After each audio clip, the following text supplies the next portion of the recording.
Kita ketahui bahwa medianya kan sebagai alat di mana kita bisa mendapatkan berbagai informasi yang bahkan informasi yang sangat kini bisa kita dapatkan. Tapi itulah pulang kepada kita pribadi masing-masing.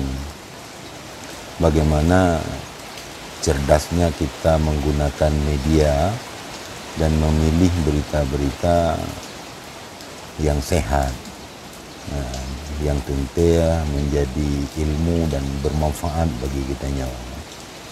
Maka oleh karenanya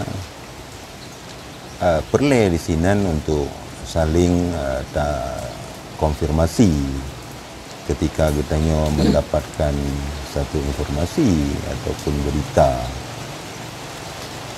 karena tidak lepas bahwa ada juga berita yang menyesatkan, yang kadang apabila kita cerna dan kemudian kita mau dalam pikiran itu menjadi berita negatif dan merugikan kitanya.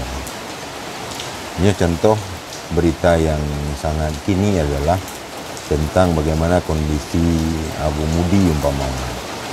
Oleh media langsung memvonis bahwa beliau mengalami penyakit yang uronyo sedang viral-viralnya virus pandemi COVID-19.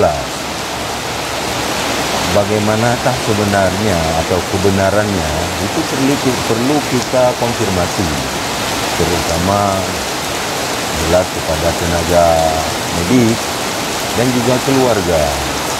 Maka oleh karenanya untuk mencerna berita-berita yang bagaimana butuh adanya konfirmasi yang sehat, kemudian tidak semena-mena ataupun langsung lagi ke tempat bola, sehingga bisa menjadikan kita sesat dan merasa dirugikan. Demikian.